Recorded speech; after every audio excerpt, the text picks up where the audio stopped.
Պես մի 80%-ով ապահոված է, մի 10-15%-ով է մնացել ապահովում։ Մենք հարցեր բարձրացնելով որոշել ենք շենքի բնակիչներով հավաքվենք, դիմում գրենք, որ բողոքենք, որ այդ ճանապարհը փակեն, այդ շինարարության ճանապարհ չի էլի այստեղ։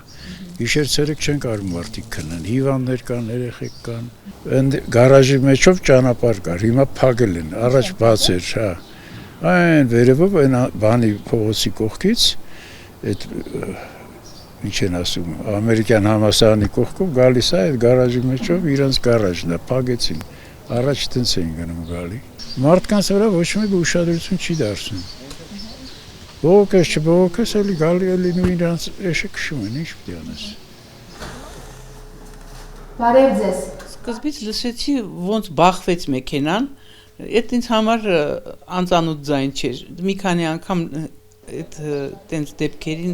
ներկա եմ եղել, տանն եմ եղել։ Այդ ձայնը զգացի, որ այդ մետաղյա ճաղերին հարվածեց, դրանից հետո պայթյուն լսեցի։ Այնց ուժեղ էր, որ ամբողջ շենքը ցնցվեց։ Կրակը երևում էր, տղաները բոլորին բացարձակ իջացրեցին ներքև, տարան անվտանգ հատված այն դուրս բակից դուրս Տարհանել են մարդկանց բոլորին վախենում էին հա դե բա ինչ անեն ապակիները եւ այս կողմից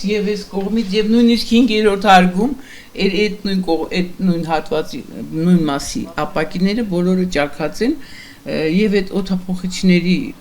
արտաքին մակերեսները ամբողջը ձուլվել են Էլի փառքաստու որ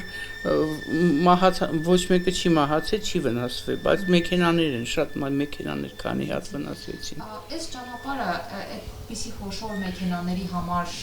նախատեսված է։ Բոլորովին նախատեսված չի։ Դրա համար էլ շատ վտանգավոր բաներ են։ Այս վերջին անձրևներից հետևանքով ճանապարհը շատ է ոնց որ դեֆորմացվել, եթե ասենք նկատում եք, այդտեղ նոր ասֆալտ են գցել, քարերն էլ մի փոքր սենց